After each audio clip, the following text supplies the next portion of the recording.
Bali, sa tingin niyo po, para saan po yung app ko? Ay, yung app, para siyang yung mga pang-review na pag may mga kailangan kang i-memorize or mga kailangan sagutan, alalahanin. Yun, ginagamit yung app na to. Then, pwede din siyang yung mga pang-quiz na mga pang-quiz para masagutan or makita yung level ng mga estudyante. Tapos, ayan. Bali, ano naman po yung masasabi niyo sa design? Sa design, sa design, okay naman yung design. Plain siya, pero hindi siya ganun na plain na plain. Yung kulay naman, yung kulay, okay din kasi hindi siya yung nagtatop up sa ibang mga kulay. Kasi since halos iisa lang or mono lang yung color na ginamit. Tapos, konting elaboration doon sa mga kailangan i-elaborate. Bali, any negative feedbacks po? Negative feedback. Sure ba? Negative feedback. Opo. Siguro sa negative feedback, yung masyadong common yung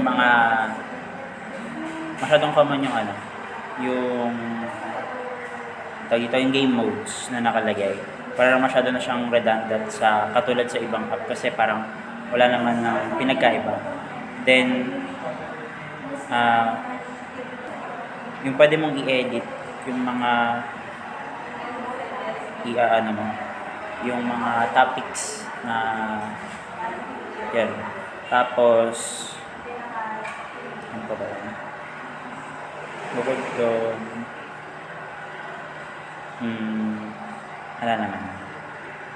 Pero actually maganda yung dito sa yung sa My Friends. May kanya-kanyang parang avatar or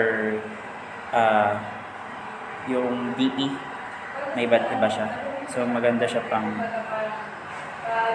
depende sa personality. Useful naman po siya and marami pong mga pwedeng interactive po siya, pero medyo may konting delay lang kapag ini-scroll, ganun. Pero overall, okay naman yung design and yung usefulness. Ano to, yung application para kapag magre-review yung bata? Opo. Okay. 1 streak, complete a lesson to continue learning streak. Wow. Okay. Kumbaga, kaya siya mayroong streak para ma-motivate yung bata na mag-review. Ayun. Quiz battle 2 over 5 point. Okay, 20 points. Wow. Okay. Imbis na quiz na nakaka-bore, ginawa mong laro yung pagre-review. Okay, may flashcards, may quiz challenge, enumeration, social. Ayun, kaka-cute. Okay. So, ganun yung iyong ginawa dyan. Paano pag ayaw niyang gumawa ng account? Pwede bang gumawa ng guest account lang? Ayun. Guest account po.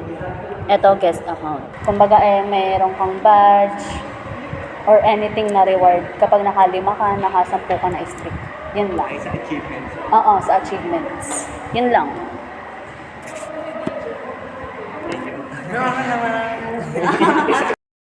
Maganda naman yung design ng app, simple pero modern.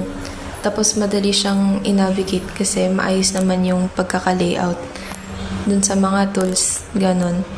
Tapos yung ko siguro suggestion, maglagay ng voice notes o kaya yung audio lessons na pwede magamit ng mga students na mga auditory learners. Kasi may mga students na kunwari yung mga on the go, tas gusto nilang nakikinig sa lessons pagka nagko-commute sila o kaya may ginagawa pa na ibang schoolworks.